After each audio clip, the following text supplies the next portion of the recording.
بسم اللہ الرحمن الرحیم۔ السلام علیکم ورحمۃ اللہ وبرکاتہ۔ آپ سن رہے ہیں اسلامک انفارمیشن چینل۔ میں ہوں سیدہ سعدیہ ہنا۔ اپنے تمام سننے والوں کے لیے اللہ سے دعا کرتی ہوں کہ اللہ آپ پر تنگ دستی کا ہر دروازہ بند کر دے، خوشیوں اور خوشحالی کا ہر در آپ کے لیے کھول دے۔ ہمیشہ خوش رہیں، آباد رہیں، آمین ثم آمین۔ پیارے سامعین، اگر صرف آپ نے کروڑوں کا ابھی تک نام سنا ہے تو ایک ایسا وظیفہ آپ کے لیے لائی ہوں جس کے بعد انشاءاللہ کروڑوں آپ دیکھیں گے بھی، آپ کے گھر میں موجود ہوں گے۔ انسان بہت بے صبرا ہے، بہت جلد چاہتا ہے کہ جو کام وہ کہتا ہے یا جو دعا کرتا ہے فوراً ہی قبول ہو جائے۔ تو اگر آپ کی بھی یہی آس ہے، اللہ سے یہی امید ہے، تو آپ اس وظیفے کو کریں۔ بہت جلد اثر کرنے والا وظیفہ ہے۔ انشاءاللہ اللہ اپنی شان کے مطابق آپ کو عطا فرمائے گا۔ نہ صرف دولت کے لیے آپ اسے پڑھ سکتے ہیں بلکہ کسی بھی بڑی پریشانی، ناممکن حاجت کے لیے بھی آپ اس وظیفے کو کر سکتے ہیں۔ اللہ کی مدد کرے گا، آپ کے لیے وہ دروازے کھولے گا جو کبھی کسی اور کے لیے نہ کھلے ہوں گے۔ انشاءاللہ آپ کے گمان سے زیادہ آپ پر مہربانی اور آسانی نازل فرمائے گا۔ بہت سے لوگ ایسے ہیں جو ہمارے پاس آتے ہیں جنہیں اس وقت رزق کا بہت مسئلہ ہے کہ رزق میں تنگ دستی ہے، آمدنی بہت کم ہے، روزگار مل نہیں رہا، کاروبار چل نہیں رہا، یعنی کہ ہر ایک کا مسئلہ پیسے سے جڑا ہوا ہے۔ دولت مند ہونا چاہتے ہیں، بیٹی کی شادی کرنی ہے یا کوئی بھی خرچہ کرنا ہے تو ظاہر ہے پیسوں کی ضرورت ہے، مہنگائی بہت زیادہ ہو چکی ہے، تو انہیں میں نے یہ وظیفہ کرنے کے لیے دیا۔ الحمدللہ جس نے بھی وظیفہ کیا ہے اللہ پاک نے اس کو گمان سے زیادہ عطا فرمایا ہے، اور اس قدر عطا کیا ہے کہ وہ بے شک و نہ صرف خوش ہوا ہے بلکہ خوشحال بھی ہو گیا۔ تو آپ نے بھی اس وظیفے کو کرنا ہے، انشاءاللہ اللہ آپ کو بہت زیادہ عطا فرمائے گا۔ تو میں آپ کو طریقہ بتاتی ہوں کہ آپ نے کیا کرنا ہے۔ آپ نے 3 دن اس وظیفے کو کرنا ہے، جمعرات، جمعہ اور ہفتے کے دن۔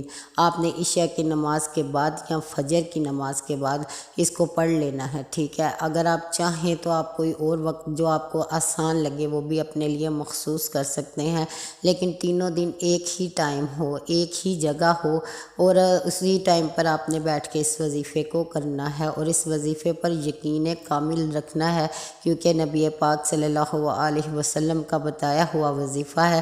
انہوں نے اس وظیفے کو ان لوگوں کے لیے دیا تھا جو اپنے گناہ بخشوانا چاہتے ہیں، جو چاہتے ہیں کہ اللہ مغفرت فرمائے۔ تو جب اللہ پاک اپنے بندے کو معاف کر دیتا ہے تو سب سے پہلے اس کے لیے رزق کھولتا ہے، آسانیاں عطا کرتا ہے، خیر نازل فرماتا ہے۔ تو جب ہم اللہ سے معافی طلب کر لیں گے، بخشش حاصل ہو جائے گی، تو انشاءاللہ جو کام رکے ہوئے ہیں، جو ہم چاہتے ہیں، انشاءاللہ اللہ ہمیں ضرور عطا فرماتا ہے۔ آپ نے کیا کرنا ہے، ایک 5 کا سکہ اپنے پاس ضرور رکھنا ہے، اور اس کے بعد آپ نے کیا کرنا ہے کہ جو صلاۃ تسبیح جو ہم سنتے ہیں کہ جمعے کی نماز میں پڑھتے ہیں، یعنی کہ ہم صبح 10 بجے سے لے کر 12 بجے سے پہلے اس کو پڑھ سکتے ہیں، آپ نے وہ صلاۃ تسبیح پڑھنی ہے۔ چاہیں تو آپ فجر کے بعد بھی پڑھ سکتے ہیں، چاہیں تو عشاء کے بعد بھی پڑھ سکتے ہیں، لیکن ان 3 دنوں میں آپ نے جھوٹ سے پرہیز کرنا ہے، غیبت سے، چغل خوری سے، ہر اس گناہ سے جس کے بارے میں آپ کو پتہ ہے کہ یہ اللہ کی نافرمانی ہے اور اللہ کے ناپسندیدہ کاموں میں شمار ہے۔ آپ نے کسی قسم کی کوئی برائی نہیں کرنی، ہر طرح کے گناہ سے بچنے کی کوشش کرنی ہے۔ 3 دن آپ نے جب یہ صلاۃ تسبیح پڑھنی ہے تو سلام کہنے کے بعد آپ نے تیسرا کلمہ بہت زیادہ پڑھنا ہے، جتنا آپ سے پڑھا جا سکے۔ آپ نے اس کو کاؤنٹ نہیں کرنا، کھلا پڑھنا ہے، اور کھلا پڑھنے کے بعد جو سکہ ہے اس پر آپ نے پھونک مار دینی ہے، اور اس سکے کو اپنی جیب میں رکھ لینا ہے، یا جہاں آپ پیسے رکھتے ہیں وہاں پر رکھ لیجئے۔ آپ نے سارا دن اس گمان میں ہی رہنا ہے کہ ابھی آپ وظیفے کی حالت میں ہی ہیں۔ آپ نے کسی بھی قسم کے گناہ سے مکمل اجتناب کرنا ہے، کوئی گانے سننے کی کوشش نہیں کرنی، کوئی فلم نہیں دیکھنی۔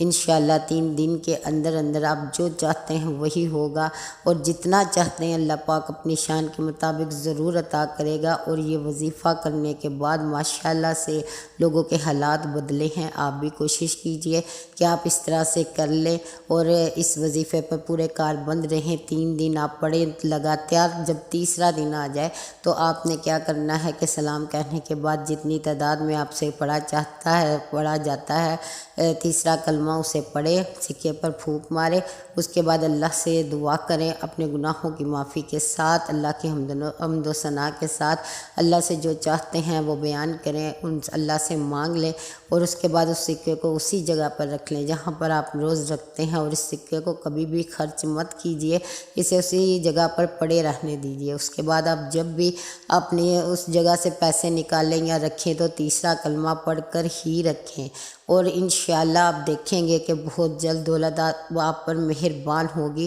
اگر آپ گھر بنانا چاہتے ہیں یا کوئی بھی ایسا کام جو آپ کو ناممکن لگتا ہے لیکن آپ کے پاس پیسے نہیں ہیں، تو آپ اس مقصد کے لیے بھی اس وظیفے کو کر سکتے ہیں۔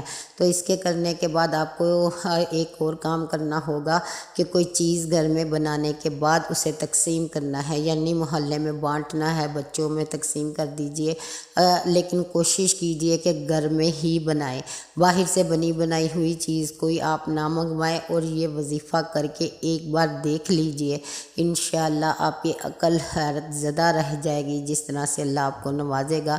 آپ کو یہ وظیفہ اس قدر پسند آئے گا کہ انشاءاللہ آپ ہر ہفتے پڑھا کریں گے، پورا 3 دن پڑھا کریں گے، اور جتنا آپ پڑھتے جائیں گے اتنا ہی دولت مند ہوتے جائیں گے۔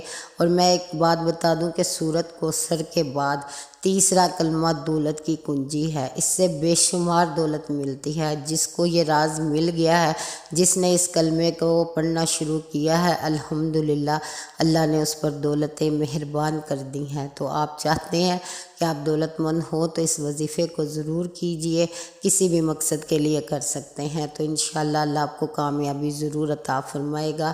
اللہ پاک آپ سب پر اپنی رحمتیں اپنی شان کے مطابق نچھاور کرے، آپ کے لیے آسانیاں پیدا کرے، آپ کو خیر عطا کرے، ہمیشہ خوش رہیں، آمین ثم آمین۔